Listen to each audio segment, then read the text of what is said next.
Welcome back. On January 27th, the Supreme Court of Kenya gave a ruling on how matrimonial property division after divorce should be based on each spouse's contribution. But family advocates now warn that most spouses will find it difficult to prove their contribution in court and end up with almost nothing. In our special report with Matrimonial Cake, our reporter Brenda Zeda Radido tells us why your marital bliss might end up bitter. Take a look. I leave you with that. The 27th of January 2023 will go into the history books of the judiciary as the day the highest court in the land of Kenya, that is the Supreme Court, gave a landmark ruling that will set a precedence on how matrimonial property should be divided after divorce. I am Brenda Zeda Radido.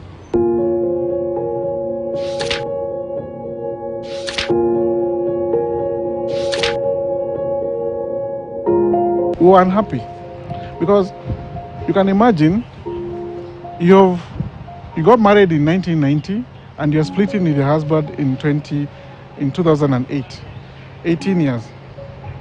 And the only thing you're being told that you're walking out of that marriage with is 30% of one property. Just because you're married, it does not mean that you're automatically entitled to the 50-50. So you have to prove your contribution. What about the non-monetary value I'm adding in his life, in his business? Nitakuwa nitaprove aje?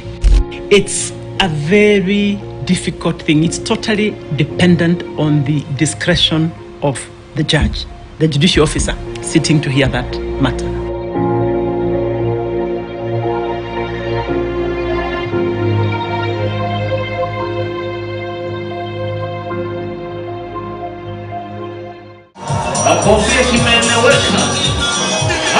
Celebrations, joy and laughter is what always characterizes weddings as families from two different backgrounds come together to witness the union of their loved ones who have vowed to leave their parents and be joined with a partner of their choice to become one. And this is what Martha Ogentoto and her husband vowed to live for when they opened a new chapter of their lives in 1995 after living together for 5 years. The marriage was blessed with children and together they developed. But come 2007, just like any other union, the marriage started facing challenges, forcing the husband to file for a separation at the court. It has been a very long journey for all of us who are in the case. I handled the case from the very beginning. I was a very young lawyer then. I was 1 year in practice. 2007, that's where the journey began for the couple.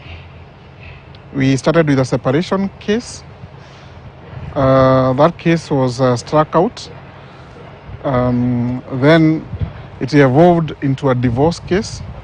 The gentleman filed a divorce petition. And the divorce petition, we did it until the year, I think about 2015. Gwandaru Dwita, a family advocate, spent the better part of his legal practice along the corridors of justice as he represented Miss Martha to fight for the custody of her children at the Children's Court and also the divorce case that was filed by her husband in 2008. We filed a case. It didn't go well. It was dismissed.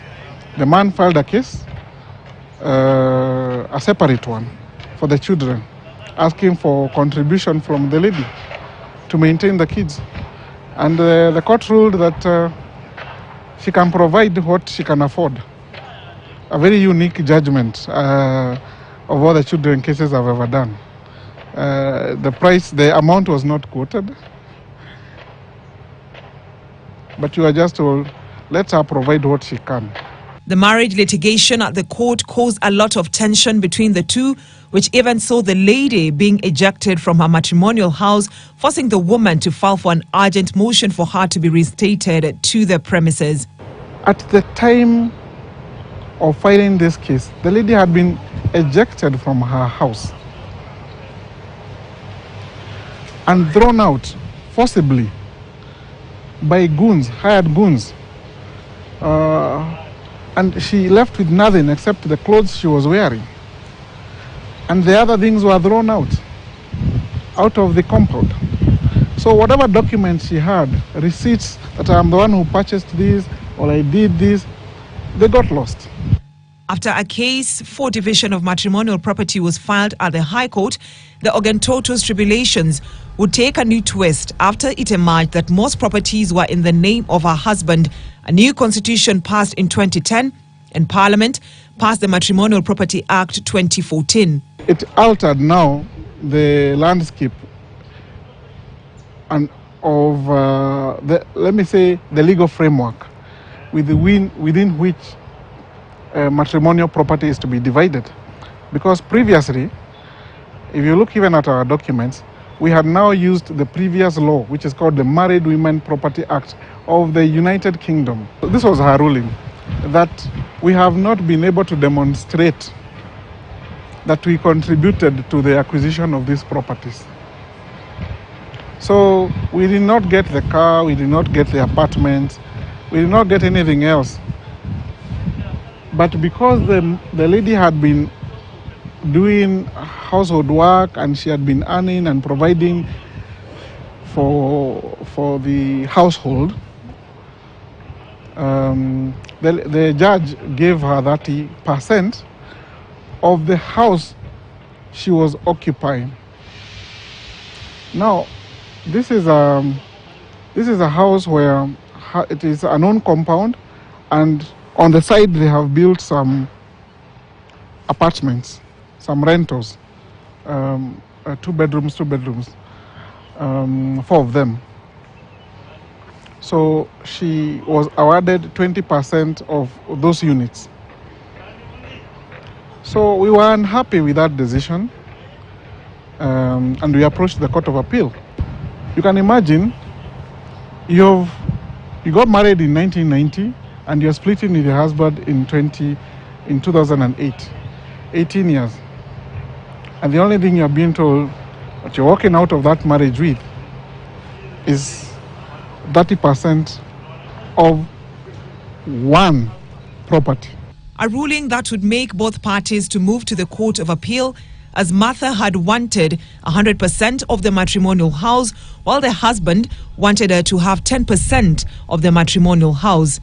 The judges felt that the High Court judge had committed some errors in failing to take into account the evidence that we had adduced. In fact, just to take you back, our prayers was not that we get 50%. At the Court of Appeal, our prayers was not to get 50% of all the properties like we had done at the High Court. My client was satisfied and she said, all right, I just want this house that I'm living in, me and my children, I want now that house only, 100%. He can keep his car, he can keep his rural home, he can keep his apartments. I just want this house only. And that is why in the Court of Appeal, we asked for 100% of that home only. The matrimonial home, we said we want it 100%. Why? Because the man has taken the others and she has not benefited from them. The Court of Appeal also found that the judge had erred. This is one property. It's not that the rentals are on another parcel of land. It's the same. So they found fault in the judge ruling. This one is 20%, this is 30%. The Court of Appeal said the lady has demonstrated contribution on all these properties and she is entitled to it at 50%. So as we were contented with the decision, in as much as we wanted 100%, we said, all right, 50% we'll take it. But the gentleman was not. He felt that the Court of Appeal should have given the lady only 10%. Of course, the gentleman was saying, no, we use the old law. But just what made the two to continue with their legal battles before the judges of the highest court in the land, that is the Supreme Court? As long as Article 45 was in the Bill of Rights, my argument was that this lady has been having that right even before she filed this case.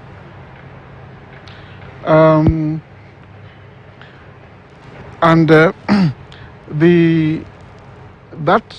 is what now became the contention in the Supreme Court, because the man is saying the judges of the appeal have applied the Matrimonial Property Act, which came after we have filed the case, and the Constitution. So the first question the Supreme Court had to decide when we went there was, can you apply law retrospectively, backward? Yeah. So that was the first question that the Supreme Court dealt with. Before going to the Supreme Court, there's a procedure that has to be followed. If you lose a matter in the Court of Appeal, you don't just file an automatically to the Supreme Court. If it is not a matter concerning fundamental rights, the Bill of Rights, you cannot just go to the Supreme Court. You have to apply and demonstrate to the Supreme Court or to the Court of Appeal that that matter pertains to something that is of importance to the entire public, is a matter of public importance. So that is the first step that the man took, and he filed an application he wanted to file an appeal. He applied to the Court of Appeal for that matter to be certified to be of public importance. On the 27th of January, the Apex Court would bring to an end the matrimonial property legal battle facing the couple after it upheld the Court of Appeal judge's decision, which gave the woman 50% of the matrimonial house and apartments built on the matrimonial land only, while the husband was given the other properties. We are happy that finally the supreme authority in terms of the judiciary has spoken and made it clear on what the legal position is on division of matrimonial property. And the first issue that they dealt with is on whether you would apply the law retrospectively or not. And they said that the court held that for matters filed before the Matrimonial Property Act came into effect, you use the Married Women Property Act of England. So the Matrimonial Property Act in year 2014. So anybody who filed a case before then, to use the previous law. Anybody who has filed after it can now use the Matrimonial Property Act and the Constitution. The ruling by the Apex Court has been received with varied reactions by advocates, including Federation of Women Lawyers in Kenya, FIDA, who are enjoined in the case as amicus curiae, which means a friend of the court. The position of FIDA, whilst influencing the decision of the court, or whilst at least guiding the court towards making a proper decision or a good decision, was to ensure that in as much as these two parties, that was the petitioner and the respondent, were each warring on who was supposed to get what at the end of at the dissolution of their marriage, the whole aspect was to ensure that each party lives from a 50-50 basis. The court was clarifying that equality that is spoken of in the Constitution is not about you dividing the properties equally that you have acquired. Not at all. It's about the fact that you're equal in dignity as human beings. Okay? It does not at all mean that you will share the property equally. That's why the court said it. Otherwise, from time immemorial, from the cases of the 70s, contribution has always been required.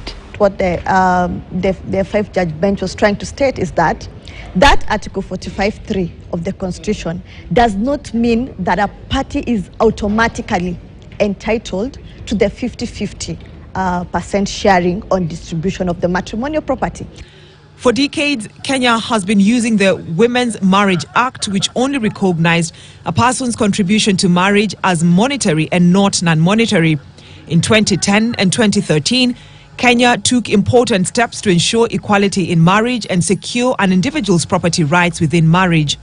Article 45, subsection 3 of the Constitution states that, and I quote, "Parties to a marriage are entitled to equal rights at the time of the marriage, during the marriage and at the dissolution of marriage.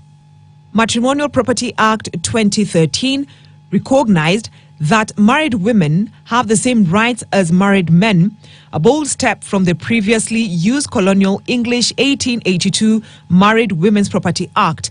The 2013 Act provides a clear definition of matrimonial property and ownership across wives and husbands in polygamous marriages.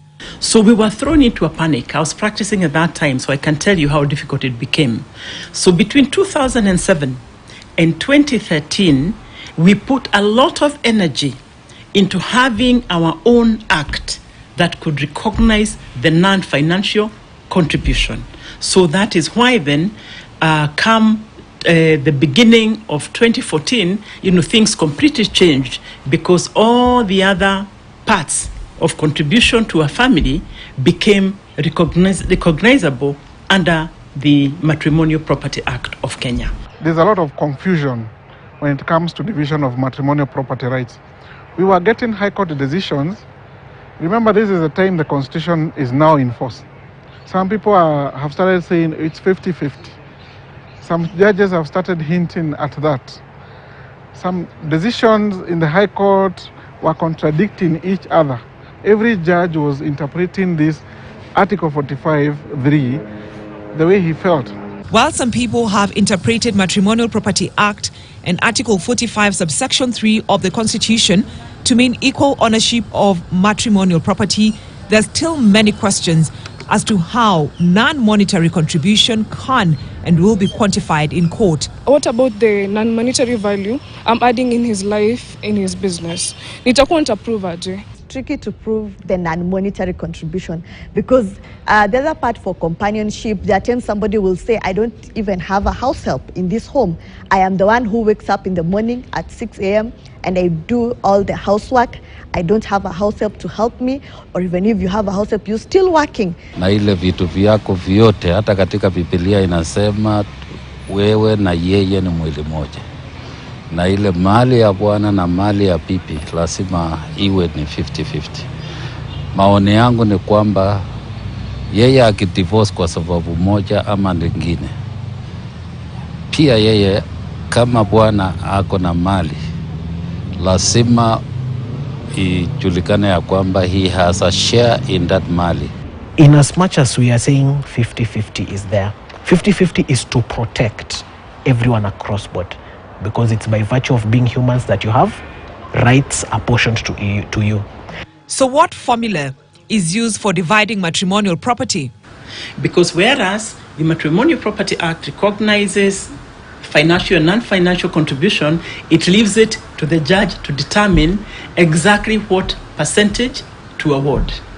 And so it's the extent to which you're able to persuade the court. Remember, the human factor is important. There are people, and judges don't undergo any special training other than the legal training before they sit on the bench. So who we are and where we have come from informs us in making the decisions that we do, just like it informs all of us here in this room today. Therefore, there'll be a person who will be convicted that there can be no greater contribution to a family, for example, than giving birth to children, taking care of children, and taking care of a family. There'll be such a person. But there'll be another person, another judicial officer sitting, who doesn't think that that's the greatest contribution. So in the end, the human factor determines between 50% to 10%. Yeah, it is responsible for that. And there's nothing much we can do about that. I'm just giving an example. So you are emotional, and I'm the judge. I'm about to give a judgment. And I can look at the woman. If indeed I went through a lot of hell, definitely I will be a bit biased. And I will assume that what we went through maybe is what that woman is going through, or that man is going through. So I might do a judgment, an emotional judgment, but it is not for them. It is I'm remembering what I've gone through. And so that's why you need judges who go through this to be really clear in their mind. that it will not affect me after listening to their stories. It is not going to affect my emotions to now look at what they have gone through and assume that I can fix through now getting that, which can happen, or maybe it has been happening, but no, many people won't even know. Kama mlitafuta mali wawili mpatane 50-50 kulingana na mimi. The presumption of equal entitlement in jointly registered property is debatable and at some point has seen some couples live with less because they are not equally entitled. Because remember, this law is just about 10, it's going to be 10 years, okay? And so we are having decisions where, because of the human factor, some judges accept that it's 50% if you're jointly registered, and others do not accept that it's 50% just because you're jointly registered. They look at who brought in the money before the property was so registered. But some judges have said, if you registered the property jointly and you knew the money had come from yourself, how can you now come later to say that it should not be joint? Women come in the relationship, they give children, they give their youth, they give their time. That's not fair. 50-50 should be what is implemented. It shouldn't be what you came with. A woman can come in with less, a man can come in with less, but you built a family. When you go to court and you say you want a 50-50, yet you find that people will take advantage. You'll just come into a home, sit, one partner does, one spouse does everything. Let me not use the word partner. One spouse does everything. And then one of you is willing to leave the other very fast. So that is why the court was saying it is not automatic for you to get this 50-50. But once you prove your contribution, you can even get more than 50% based on your contribution. You can get that 50%, get even more than 50%, or get even less than 50%. The matrimonial property law also provides for division of property in polygamous families. You have houses, you have a farm, you have cows. Then it begs to understand, do I go back to court for an interpretation after doing all that, because this is now non-monetary? And how does the courts now look at it to be able to say, then I'm worth this?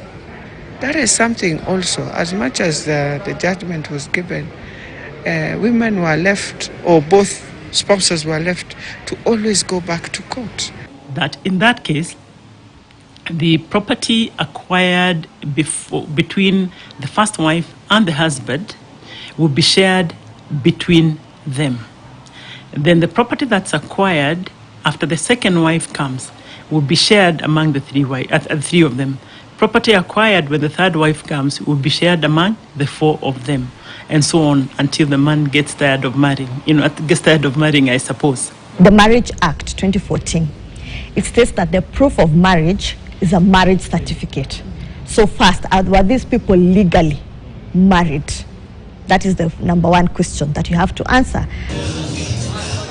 The Marriage Act 2014 recognizes civil, Christian, Muslim, Hindu and traditional marriages, but not cohabitation, what is commonly referred to as come we stay. Following the passage of this act, Kenyans who have been cohabiting, those who did traditional ceremonies, were directed to register their marriages with the Registrar of Marriages. However, for those who have never registered their marriages, the Supreme Court has set out 5 parameters for those seeking divorce from a cohabitating relationship.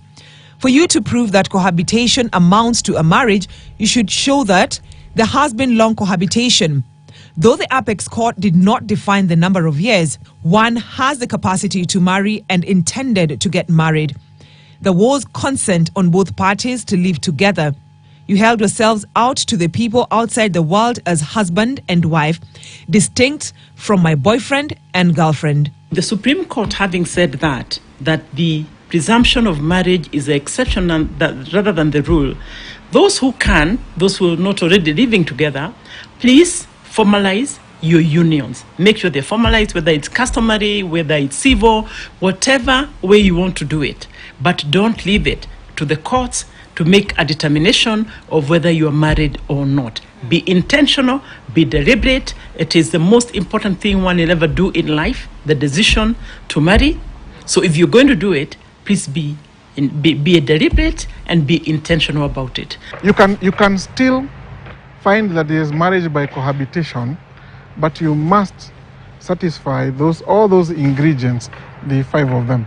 So they have not been outruled. They are not illegal. Yeah. But the minds of the parties getting into the marriage must be very clear. So if you're not intending to be bound forever, you just want to stay with a partner just for the convenience, that is not a marriage. Yeah. But if all the other 5 factors are fulfilled, then it's a marriage. As things move and evolve, we also need to look at the laws that we have passed. If there is need of amendment, there is need of amendment. For this one, we need to bring both the Marriage Act, the Matrimonial Property Act together. And so that when you're talking of marriage, property is not a side. It is the marriage that they came up first, and then now they agreed we will have to have property. So we cannot put the two separate. Supreme Court has further thrown the ball back into the Court of Parliament to come up with a law that recognizes cohabitation in marriage. Women, we will have to be very strong on it. We must stand firm because we know we have very many women who live in that, who are there.